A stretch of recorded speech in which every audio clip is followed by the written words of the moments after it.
今天咱们来说一个在社交平台上炒得火热的微量元素硒。那很多文章、视频都说它是防癌之王，但其实这个硒如果补充过量，会对我们的身体造成潜在的威胁。所以今天我们就来说说硒到底有什么健康益处，以及市场的补硒产品应该如何选择和注意些什么。欢迎来到生活家课代表，一个专门研究通过营养素来改善健康状况的频道。我是课代表 Tim， 一名 CNPA 加拿大健康产品认证顾问。我们还有一个官方网站，网址是 livepluscanada.com， 频道里提到的商品基本都可以在官方网站上买到。另外，我们还在屏幕的右上角留下了我们的联系方式，如果您有什么问题，欢迎通过微信与我们联系。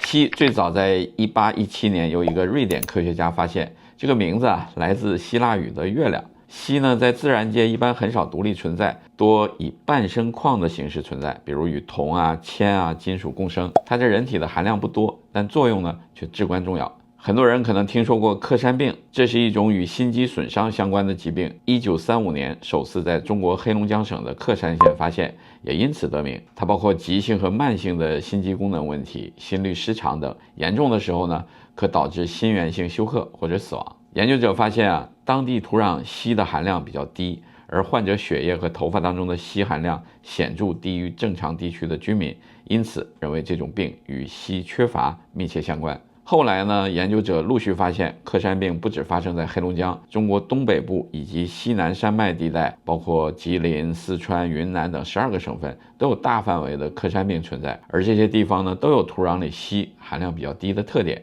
所以你现在可以在很多超市里看到一些标有富硒的食品，其实也是一些企业利用所在地区土壤富含硒的特点推出的针对性的产品，像湖北恩施的富硒茶、陕西紫阳的富硒矿泉水。老实讲，这些产品的定位还是挺精准的。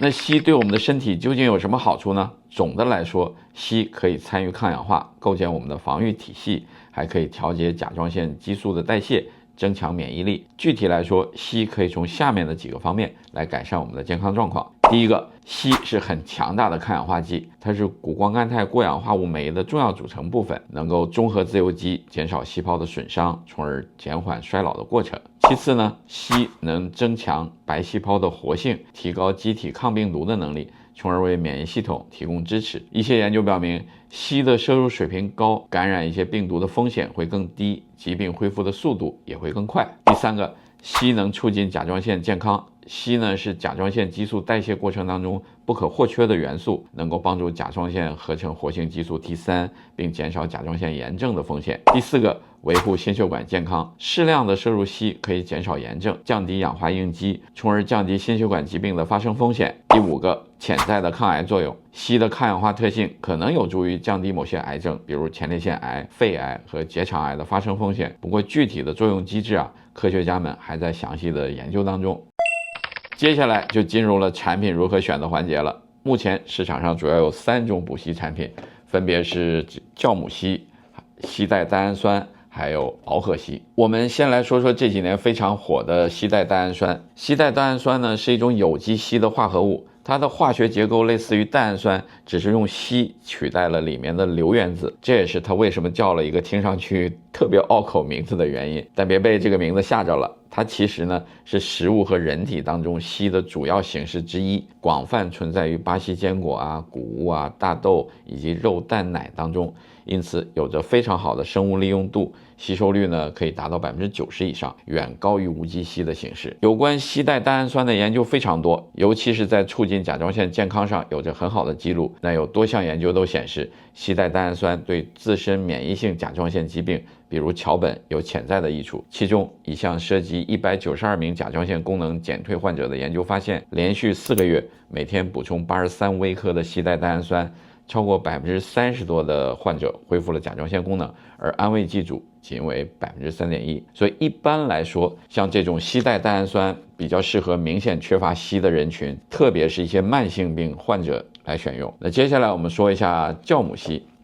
酵母硒呢是这几种产品里价格相对便宜的，它由富含硒的酵母培养而成。其实里面硒的主要形式也是硒代单氨酸，但根据产品工艺和酵母培养条件的不同，所占的含量其实会千差万别。通常在50%到80%之间，其余部分呢可能是其他有机硒的化合物，像硒带半胱氨酸和少量未知的有机硒形式。也就是说，它的纯度不如硒带单氨酸，当然生物利用度也不低，而且因为接近天然食物，所以安全性也还不错，非常适合健康人群日常保养，用于维护体内硒的水平。当然，也因为它的成分比较复杂，硒带单氨酸的含量也不稳定，所以如果放到治疗场景下，有时会出现剂量不容易掌握的问题。最后再说一下这种螯合硒，一般是将硒与氨基酸形成稳定的化合物，像这种是甘氨酸和硒螯合而成的。它的特点呢是稳定性高，对胃肠道的刺激也小，所以非常适合消化道比较弱的人群选择。